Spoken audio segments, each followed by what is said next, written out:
আমি ভিডিওতে আপনাদের বলেছিলাম কি কি কারণে দেখা করেছেন। আসলে খবর তো ভেতরের খবর ধীরে ধীরে ধীরে ধীরে লিক করে। আমি অনেকবার বলেছি যে এই খবরগুলো পেতে পেতে একটু সময় লাগে। এখন যে বিস্ফোরক খবরটা পাওয়া গেল সেটা হচ্ছে শেখ হাসিনার রেজিম চেঞ্জ নিয়ে এবং ভারতবর্ষকে অস্থির করার জন্য যে সিআইএ প্ল্যান করেছিল সেই প্ল্যানটা আমাদের পুরো ডিটেক্ট করে ফেলেছে। এবং আপনাদের মনে আছে ম্যাথু ভ্যান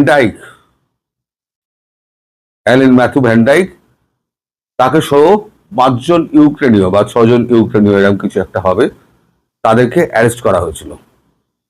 এদের মধ্যে ম্যাথু ভ্যান ডাইককে ইউএপিএ তে একদম অ্যারেস্ট করে মামলা করে দেওয়া হয়েছে। ইউএপি এর মামলা হচ্ছে জীবনে ছাড়া পাবে না, এখানে জেলবন্দি হয়েই মারা যাবেন, এরা জামিনও পাবেন না। ওই জন্য ইউএপিএ কে সবাই ভয় পায়। এখন গোড়া থেকে একটু বলি, হাসিনার রেজিম চেঞ্জ এবং ভারতে রেজিম চেঞ্জের যে চেষ্টা যেটা সিআইএ করেছিল সেটা একদম পুরো ভেস্তে গেছে এবং আমেরিকার মুখ কালো হয়ে গেছে। ওইখানে যখন বড় বড় ডায়লগ দিচ্ছিল, আমরা কিছু হলে আমরা আমেরিকা ভারতের পাশে দাঁড়াবো, এই পাশে দাঁড়ানোর নমুনাটা একেবারে রয়ের ডিরেক্টর একদম পরিষ্কার মুখের ওপরে কাগজপত্র ফেলে পরিষ্কার করে দিয়েছেন। ব্যাপারটা হচ্ছে এই ম্যাথু ভ্যান ডাইক ইনি মণিপুর হয়ে ইনি সোজা এতে চলে যান, মায়ানমারে চলে যান। তার আগে উনি দেখা করেন খ্রিস্টান মিশনারিতে, ওখানে সিস্টার ডিভিডিদের সঙ্গে কথাবার্তা হয়। প্রথম কলকাতা নেমেছিলেন, তারপরে মনে করুন উনি মিশনারি অফ খ্রিস্টান মিশনারিতে উনি গেছিলেন, মিশনারিজ অফ চ্যারিটি, সেখানে উনি গেছিলেন। তাদের সঙ্গে কথাবার্তা বলেন এই আপনার ধর্মীয় পরিবর্তন নিয়ে, খ্রিস্টান বানাতে হবে। এছাড়া এমন কিছু জায়গায় এই অর্থ ব্যবহার করতে হবে যে অর্থটা কার্ডের মাধ্যমে আসবে। এখন কার্ডের মাধ্যমে কি করে আসবে? 1000 কার্ড একটাই নামে, সুবোধ কুমার এরকম নামে 1000 ডেবিট কার্ড ইস্যু করা হয়েছিল। এই মিশনারিজ অফ চ্যারিটি এবং ম্যাথু ভ্যান ডাইক, বিশেষ করে ম্যাথু ভ্যান ডাইক ওই সমস্ত আপনার কার্ডগুলোকে বিভিন্ন জায়গায় ডেলিভারি করেন। এবং ইতিমধ্যে 2023 থেকে 2026 অব্দি 95,000 কোটি টাকা উইথড্র হয়ে গেছে।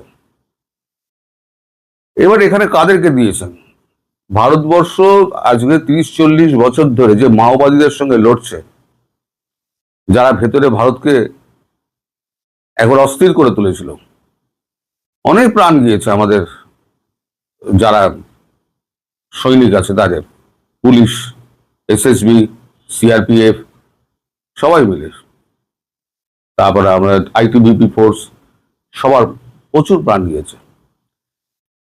এখানে আমাদের একটা করিডোর করার কথা ছিল পশুপতিনাথ টু কেদারনাথ পর্যন্ত, নেপাল হয়ে, ওয়েস্ট বেঙ্গল হয়ে, উড়িষ্যা, তারপরে হচ্ছে আপনার কর্ণাটক, অন্ধ্রপ্রদেশ, তামিলনাড়ু হয়ে একদম কেদারনাথ পর্যন্ত। হয়তো আমার ম্যাপ নেই, আমার হয়তো পরপর বলতে ভুল হয়েছে, একটু এদিক ওদিক হতে পারে, কিন্তু এইটা ছিল রুট। এইখানেই মাওবাদীদের বারবারন্ত ছিল। এই সমস্ত জায়গায় 1000টা কার্ড বিলি করা হয়েছে। এবার যখনই এফসিআরএ, ফরেন কন্ট্রিবিউশন রেগুলেশন অ্যাক্ট, আমাদের এখানে যখন বন্ধ করে দেওয়া হয়, এই ফরেন কন্ট্রিবিউশন রেগুলেশন অ্যাক্টের মাধ্যমে ইউএস থেকে এবং ব্রিটেন থেকে MI6 ব্রিটেনের এবং সিআইএ প্রচুর অর্থ পাঠাতো ভারতকে ভাঙার জন্য, তখন এফসিআরএ কে ব্যান করে দেওয়া হয়। এফসিআরএ কে যখন ব্যান করে দেওয়া হয়, সেই সময়তে দেখবে টাকা পাচারের তো আর কোনো রাস্তা নেই, তাহলে করো কি, একটা ব্যাংক অ্যাকাউন্ট করো, সেখানে কয়েক হাজার কোটি টাকা ঢালো, এইবারেতে একটা নামে ডেবিট কার্ড তৈরি করো, ওই সুবোধ কুমার নাকি নাম, একটাই নাম, তার নামে 1000টা ডেবিট কার্ড করা হয়েছে, করে এই কার্ডটা ম্যাথু ভ্যান ডাইক সমস্ত বিলি করেছেন। তিনি কর্ণাটকে বিলি করেছেন, তেলেঙ্গানায় বিলি করেছেন, অন্ধ্রপ্রদেশে বিলি করেছেন, উড়িষ্যায় বিলি করেছেন, বিহারে বিলি করেছেন, ওয়েস্ট বেঙ্গলে ডিরেক্টলি বিলি করেননি। উনি মণিপুরে গিয়ে, এই মায়ানমারে গিয়ে সেখানে যে মাওবাদী আছে তাদেরকে বিলি করেছেন। তার উদ্দেশ্য ছিল কি, নেপালকে অস্থির করা, সঙ্গে সঙ্গে ভারতবর্ষকে মাওবাদীদের আবার চাগিয়ে তোলা। এইটা যখন র ধরতে পারে, তখন র এই পুরো ফান্ডিং এর ব্যাপারটাকে পুরোটা মানে একেবারে ওপেন করে দেয়। ওপেন করে তারা ওপেন সোর্স এবং তাদের ভেতরের সোর্স সমস্ত কাজে লাগিয়ে তারা ম্যাথু ভ্যান ডাইককে তারা তুলে নেয়। এই খবর অনেকদিন আগেই হয়েছে, আপনারা সবাই জানেন। এই ম্যাথু ভ্যান ডাইক যখন ধরা পড়ে, তার কাছে তখনও কিন্তু 350 বেঁচে যাওয়া কার্ড ছিল, যেগুলো পরে হয়তো বিলি করতেন। 350 বা 250 এরকম একটা কোনো ফিগার হবে, ভুলভাল হতে পারে, আমি সঠিক আপনাকে বলতে পারছি না।